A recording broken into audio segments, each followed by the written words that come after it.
ठीक है जी। हेलो, अस्सलाम वालेकुम जी। बेटा, आज है हमारा टॉपिक न्यू क्रिटिसिज्म।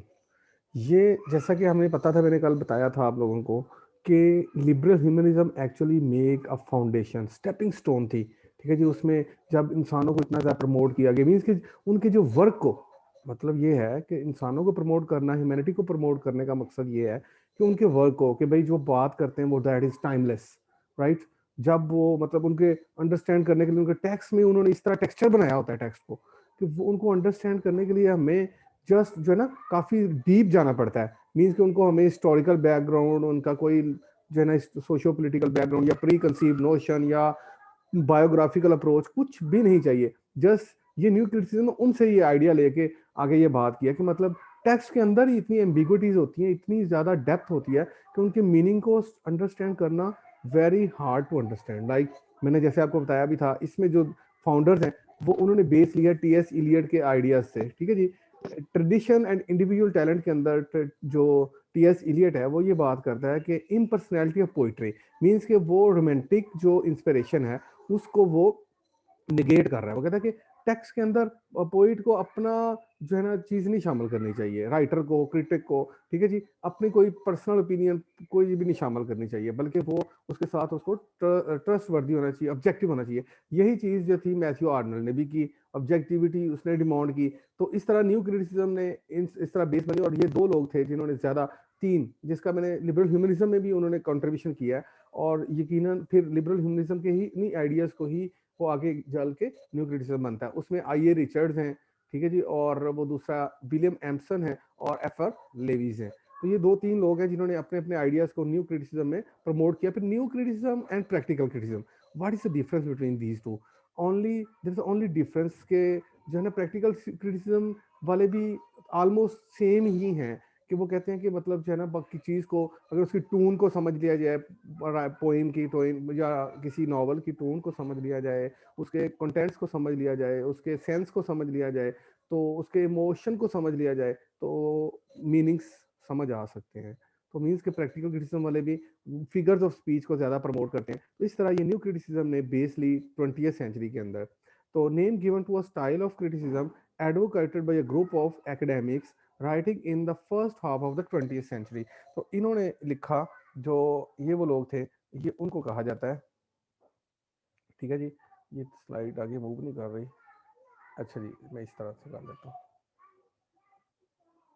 जी बेटा, ओरिजिन इसकी कहाँ से है? The new criticism is a type of formalist literary criticism that reach its height during the 1940s and 1950s and that received it's name from John crow ransom book 1941 book the new criticism. ठीक है जी। तो ये John crow ransom ने ये कहा है कि भाई क्रिटिसिज्म का एक स्टाइल चेंज कर क्यों ना कर दिया जाए, स्टाइल को मतलब जो है चेंज कर दिया जाए, कि मतलब हिस्टोरिकल बैकग्राउंड की हमें कोई ज़रूरत नहीं होनी चाहिए टेक्स्ट को अंडरस्टैंड करने के लिए।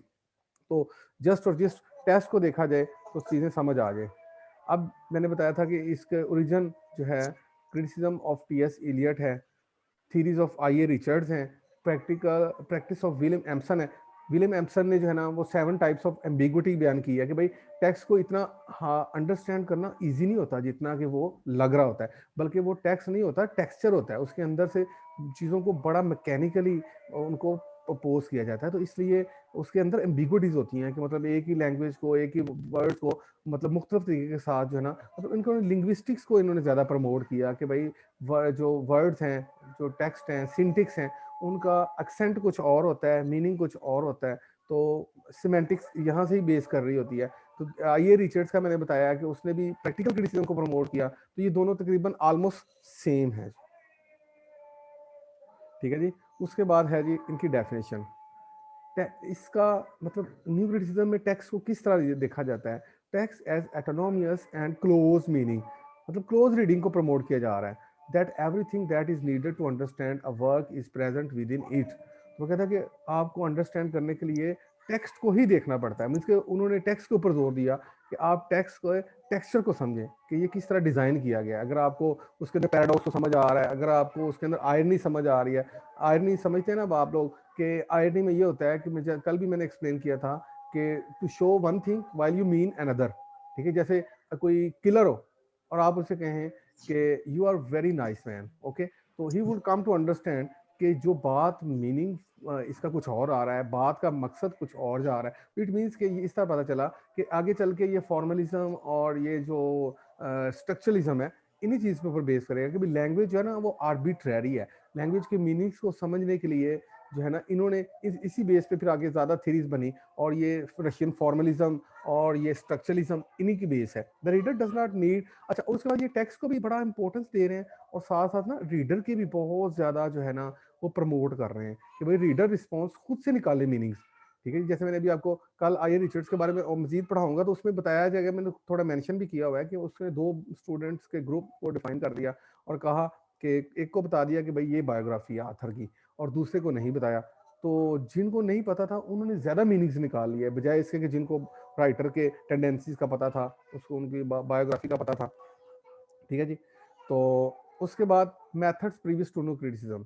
इससे पहले क्या होता था, वही वाली बात जो लिबरल ह्यूमनिज्म वाले निगेट करते हैं। वो कहते हैं कि भाई इससे पहले ये होता था कि टेक्स्ट का जो था ना एक्सट्रिंसिक एनालिसिस होता था, हिस्टोरिकल बायोग्राफिकल, कि मतलब टेक्स्ट से बाहर जाया जाता था। अप्रोच जो थी वो प्रो टेक्स्ट नहीं थी बल्कि एंटी टेक्स्ट थी, कि मतलब पहले भाई इसके मीनिंग्स निकालने हैं तो इसको देखो कि इसका बादशाह कौन है, अगर कोई पोइम है, कोई स्टोरी है, तो उसका डिक्लाइन की वजह क्या है, उनके जो सोशल बिलीव्स क्या थे, उनके रिलीजियस बिलीव्स क्या थे, उनके इकोनॉमिक कंडीशंस क्या थी, तो उसको समझना जो है ना फिर मीनिंग समझ आएंगे। तो मतलब ये पहले ये मेथड से न्यू क्रिटिसिज्म से पहले।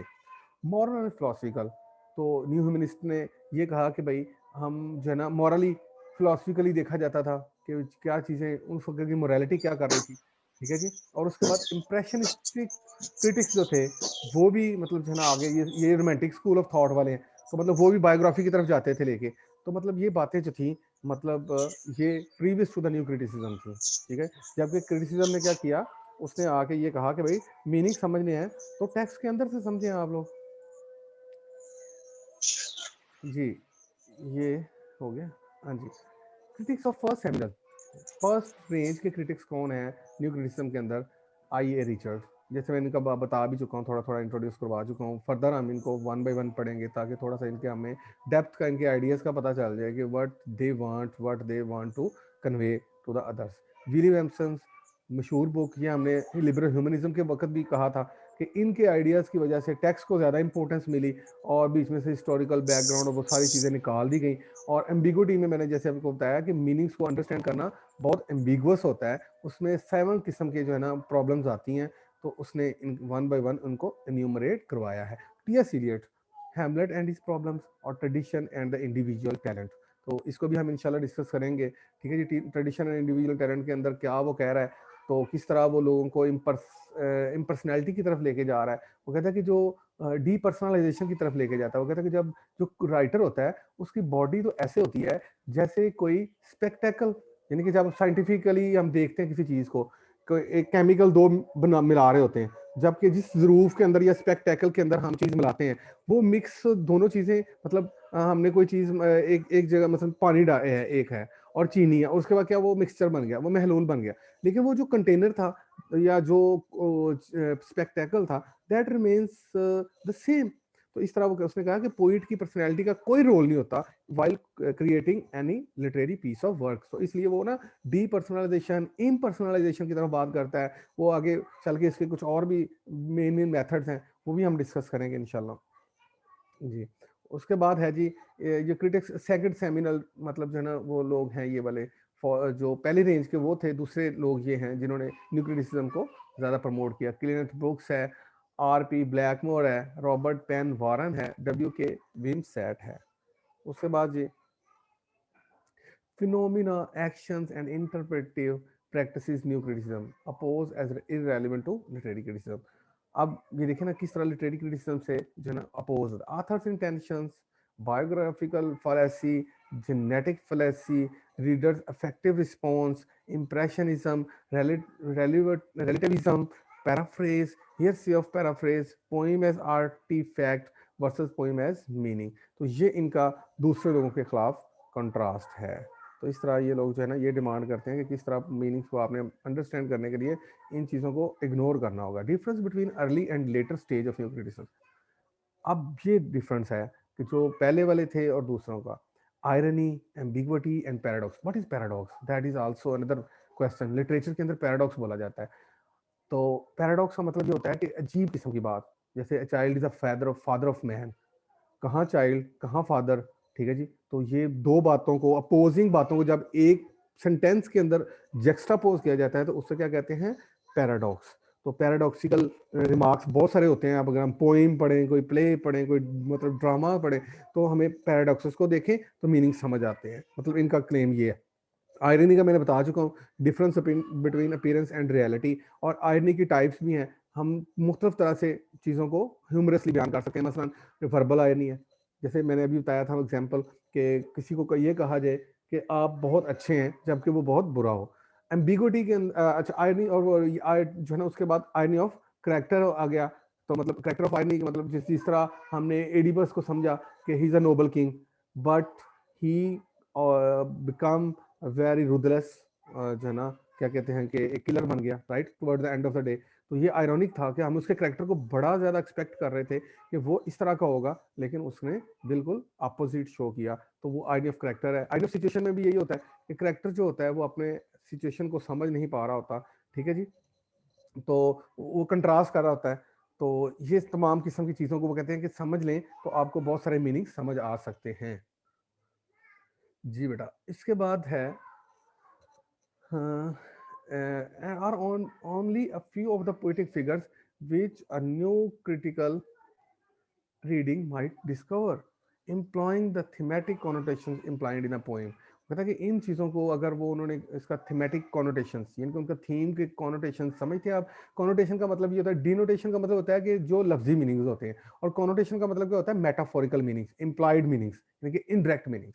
तो उनको समझने के लिए कहता है कि इन चीज़ों को हमें क्रॉस करना होगा, तो देन जो है ना टेक्स्ट जो है वो उसको हम देख सकें। But in the early history of new criticism they were the most commonly discovered strategies by which poems resolve their tension into them themes of universal significance। But ये था कि जो न्यू अर्ली हिस्ट्री वाले थे, new criticism वाले, वो थोड़ा सा बातों को मतलब जो है ना टेंशंस की तरफ लेके जाते थे, और वो एम्बिगुइटी की तरफ ज्यादा तवज्जो देते थे, लेकिन इन चीजों की तरफ उनका इतना ज्यादा नहीं होता था। न्यू क्रिटिसिज्म, इनके मेथड्स क्या होते हैं? Form from parts to an organic whole. Organic whole means के जो है ना वो कहते हैं कि कोई भी एक आइडिया जो है वो उसको इस तरह टेक्सचर के साथ किया गया कि भाई अगर इसके थॉरो मीनिंग समझने हैं तो इसके पार्शियल मीनिंग समझे, ठीक है जी। तो पार्ट्स की तरफ से होल की तरफ लेके जाया जाए, कि मतलब जाहिर है कि हर चीज़ों को मतलब finding the tensions and conflicts, ambiguity, paradox और आयरनी। तो ये इनका मेथड्स होते हैं कि भाई अगर ये चीज़ें निकाल ली जाए ना फर्स्ट ऑफ ऑल, तो we can understand their depth meaning. Connotations and denotations, अभी मैंने बताया था कॉनोटेशन का मतलब ये होता है कि जब आप कोई मेटाफोरिकल बात करते हैं, मतलब बात को जो है ना आप जो है ना मीनिंग्स, एक मतलब ये होता है कि एक उसका लफ्जी मतलब होता है, एक उसका मेटाफोरिकल मतलब होता है। तो इस जो डेनोटेशंस है वो उसका लफ्जी मीनिंग है, लिटरल मीनिंग जिसे हम कहते हैं, और कॉनोटेशंस का मेटाफोरिकल इम्प्लाइड मीनिंग होता है, ठीक है जी। तो इस तरह क्योंकि लैंग्वेज के अंदर, जैसे मैंने कल भी बताया था कि लैंग्वेज के अंदर जो है ना इतनी ज़्यादा फ्लेक्सिबिलिटी है कि वो बहुत सारी चीज़ों को एम्बिगुअस बना देती है। तो इसलिए लैंग्वेज जो है वो सोशली कंस्ट्रक्टेड है, क्योंकि इंसान पहले बना, बाद में लैंग्वेज क्रिएट की उसने अपने कम्युनिकेशन के लिए, तो वो फिर आर्बिट्रेरी है। जिस तरह किसी का चीज़ है, जैसे हम बिल्ली कहते हैं तो गोरे जो है ना वो कैट कह लेते हैं, तो इट मीन्स के मीनिंग तो एक आ रहा है लेकिन बा एक्सेंट तो दो जा रहे हैं। Poetic elements, metaphor, simile, simile का समझते हैं आप लोग? मतलब इन लोगों का ये मेथड होता है न्यू क्रिटिसिज्म वालों का, कि अगर टेक्स्ट के अंदर से मेटाफर दिखा दे। मेटाफर में ये होता है कि अगर ये किसी को ये कह दिया जाए कि यू आर लाइंग, तो it's a direct comparison. Simile, you are so bold as lion, मतलब एज का सहारा आ गया, लाइक का यू आर लाइक जेंटलमैन। तो क्या है कि वो जो है ना सिमिली है, यू आर लाइक रोज, ठीक है जी। तो पर्सोनिफिकेशन में ये होता है कि जब किसी डेड चीज़ को, नॉन ह्यूमन ऑब्जेक्ट चीज़ को, जो जिसका वजूद नहीं है, एब्स्ट्रैक्ट चीज़ को जब कोई वजूद दिया जाए तो उसे हम क्या कहते हैं? पर्सोनिफिकेशन। प्रोजेडी का मतलब ये है कि हमने राइम स्कीम वगैरह को देखना होता है, किस तरह इनको कंपोज किया गया है। अगर इन चीज़ों को हम देख लें तो काफ़ी सारे न्यू क्रिटिसिज्म मेथड के साथ हम चीज़ों को अंडरस्टैंड कर सकते हैं। फिर उसके बाद नेरेटिव एलिमेंट्स भी होते हैं कि टून, टून क्या है राइटर की, हमें पता चल जाता है कि ये ट्रेजिक है, ये कॉमिक है, या ये ट्रेजिक कॉमेडी है, जैसे डॉक्टर फॉस्टस है, एक प्ले है तो उसमें क्या बताया जाता है, आपको आपने पढ़ा भी होगा थर्ड सेमेस्टर में, तो डेफिनेटली वो साथ जो है ना उसकी टोन जो है डबल है, डुअल चल रही है, ठीक है जी। On the one hand it's humorous, on the other hand it is tragic. उसके बाद पॉइंट ऑफ व्यू भी पता चल जाता है राइटर का कि भाई राइटर कहाँ पर अपने आप को एक्सपोज कर रहा है। जैसे आपने अलेक्जेंडर पॉप की पोइम पढ़ी होगी, तो उसके अंदर एक क्लरिस्सा नामी करेक्टर है, तो वो बता रही है जब लड़कियां उसके बाल कट जाते हैं, ठीक है जी, वो जो हीरोइन होती है और अपनी मतलब क्या कहेंगे कि फैशनेबल जो है ना हैबिट्स की वजह से वो अपने बाल कटवा बैठती है, तो फिर मॉरल लेसन लेके एक वहां से करेक्टर लेके आता है, तो हमें वहां से राइटर का पॉइंट ऑफ व्यू समझ आता है, मतलब माउथ पीस जिसे कहते हैं राइटर का। फिर नैरेटिव स्ट्रक्चर क्या होता है, हाँ उस राइटर ने क्या चीज़ों को देखा है, मतलब किस तरह स्ट्रक्चर लिया है, मतलब राइम लिरिकल पोइट्री है एक, क्या नाम है, नैरेटिव पोइट्री है, ठीक है, एपिक पोइट्री जिसे हम कहते हैं, और तीसरी ड्रामेटिक पोइट्री है। तो हमने देखना है कि नैरेटिव स्ट्रक्चर क्या है, किस तरह उसने अपनी बात को एक्सपोज किया है, इसका पॉइंट ऑफ व्यू क्या था, उसका नरेटर फर्स्ट पर्सन है या थर्ड पर्सन है। फर्स्ट पर्सन में आई वी का यूज होता है, जो बात कर रहा होता है वो अपनी सब्जेक्टिविटी के जरिए बयान कर रहा होता है, जबकि जो थर्ड पर्सन नरेटर होता है ऑब्जेक्टिव, उसमें ओमनी साइंड जो है ना वो नरेटर होता है। आपने नॉवेल्स पढ़े होंगे, उसमें वो बताया जाता है कि राइटर जो है वो हर जगह मौजूद होता है। अब फलां बंदा ये काम कर रहा है, फलां बंदा का ये एक्शन है, फिर उनको शो करने के लिए थोड़ा सा उनके डायलॉग्स की भी बुलवा देता है, ठीक है जी। तो इस तरीके के साथ क्या होता है कि वो हमें समझ आ जाती है कि इसने मतलब फर्स्ट पर्सन है, तो फर्स्ट पर्सन होगा तो फिर अब हम जो स्ट्रीम ऑफ कॉन्शियसनेस की तरफ जाएंगे, हम उसके इमोशन, सब कॉन्शियसनेस, उसके डीप जो इमोशंस हैं उस तक पहुंचेंगे। तो वो कहता है कि बहुत सारी चीजें हैं अंडरस्टैंड करने के लिए। तो ये इसी की बेस पे रशियन फॉर्मलिज्म, उन्होंने भी फॉर्म को प्रमोट कर दिया। अगला हमारी जो थ्योरी आ रही है वो भी तकरीबन इससे मिलती जुलती है। तो उन्होंने कहा कि फॉर्म एक स्ट्रक्चर है, इसको टेक्सचर किया जाता है, इसको क्रिएट किया जाता है, because literature means skill, art. तो ये आर्ट जो है ये एक इंसानों के अंदर मौजूद होती है, और जिस तरह अब डिफरेंट डिग्रीज होती हैं, जैसे कि हम शेक्सपियर को कंपेयर करें किसी अब के ड्रामेटिस्ट के साथ, तो हम कहेंगे नहीं भाई शेक्सपियर से तो मुकाबला नहीं हो सकता, उसने जितना कीन ऑब्जर्वेशन के लिए चीज़ों को देखा है वो कोई भी नहीं कर सकता, तो nobody can imitate him.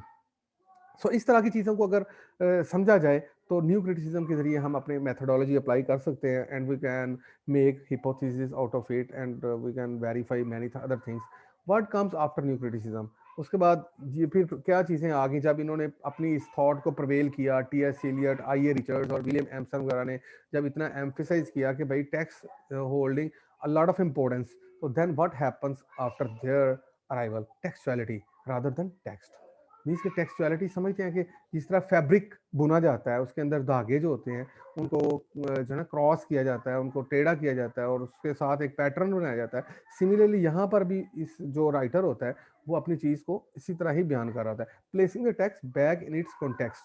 तो अब जो है, अब जो है उसके बाद फिर जो है ना उन्होंने कहा कि नहीं भाई इस तरह नहीं हो सकता। जो लोगों ने, जैसे मैंने कल भी आपको बताया था कि थीरीज आ गई हैं, जैसे न्यू स्टोरिसिज्म है।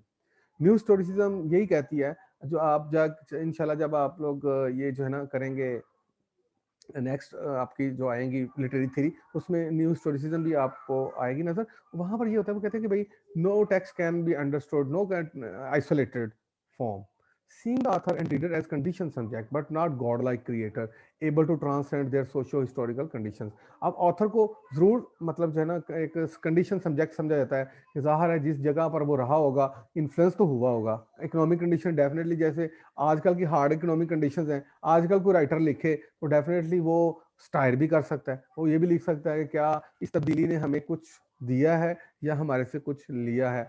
तो मतलब इसमें क्योंकि आर्ट है, हम कुछ भी लिख सकते हैं अपने क्रिएटिव राइटिंग में अंदर, but not God like creator. लेकिन वो अब उस तरह नहीं उनको कहा जाता जैसे विलियम वर्ड्सवर्थ के दौर में था या एस टी कॉलर्स वगैरह के दौर में था, कि मतलब वो बड़े ट्रांसेंडेंट हैं, उनकी लाइफ को अंडरस्टैंड करना, उनके आइडियाज़ को मतलब मैटर कर बहुत ज़्यादा करते थे, और उनकी सोशो हिस्टोरिकल कंडीशन जो थी उनको समझना। तो उसके बाद seeing the gaps but not totality out of the text. फिर अब जो है ना यानी कि पोस्ट मॉडर्न एज के अंदर चीज़ों को देखा जाता है कि कहाँ पर गैप रह गया, कहाँ पर मीनिंग जो है हार्ड टू कम बाई है। तो इसलिए ना ही उनको टोटलिटी के अंदर जो है देखा जाता है, चैलेंजिंग द टेक्स्ट, बाकी टेक्स्ट को चैलेंज किया जाता है, ठीक है जी। तो इस तरीके के साथ जो है ना क्रिटिसिज्म के अंदर अब ट्रेंड जो है ना वो फर्दर चेंज हुए और इस तरह उनकी पॉलिसीज को देखा गया। अब पब्लिश एग्जांपल्स हैं, स्टडी ऑफ लिटरेरी जजमेंट, ये रिचर्ड्स प्रैक्टिकल क्रिटिसिज्म है, क्लिनेथ ब्रुक्स है, ये the well wrought urn Michael Schmidt है एंड ग्रेवल लिंडॉप है, ब्रिटिश पोइट्री सिंस 1960-97, क्लिनेथ बैंडियंट है। ये सब राइटर्स हैं जिन्होंने अब जो है न्यू क्रिटिसिज्म फॉर्म के अंदर लिखा है। अगर हम इसके प्रिंसिपल्स की तरफ जाएं और देखें, ठीक है जी, कि what are the basic principles in the words of F.R. Leavis, new critics focus so strongly on the words on the page।